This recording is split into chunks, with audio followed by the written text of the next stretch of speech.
দুধ নেবেন। আমি এখানে 2 কাপ পরিমাণ দুধ দিয়েছি। 2 কাপ দুধের জন্য 4 চামচের মতো চিনি দিয়েছি। এখন একটু নেড়েচেড়ে দেব।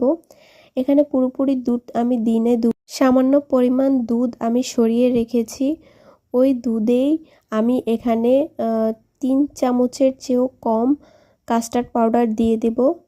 এই কাস্টার্ড পাউডারটা দুধের মধ্যে ভালোভাবে মিশিয়ে নেব। যতক্ষণ এই কাস্টার্ড পাউডারটি দুধের সাথে একদম মিশ্রণ হয়ে না যাচ্ছে ততক্ষণ পর্যন্ত মিশাতেই থাকবো। তাহলে কিন্তু দলা পেকে যাবে। দেখতে পাচ্ছেন অনেকটা ঘন হয়ে গেছে। এখানে এখন আমি দুধ জাল করতে করতে অনেকটাই কমিয়ে ফেলছি। এই পর্যায়ে এখন আমি যে কাস্টার্ড মিশ্রণটি করেছি ওই মিশ্রণটি আমি দিব আর নাড়তে থাকবো হুইস্ক দিয়ে। অনবরত এভাবে নাড়তে থাকতে হবে, না হলে কিন্তু দলা পেকে যাওয়ার সম্ভাবনা থাকে। এভাবে নাড়তে নাড়তে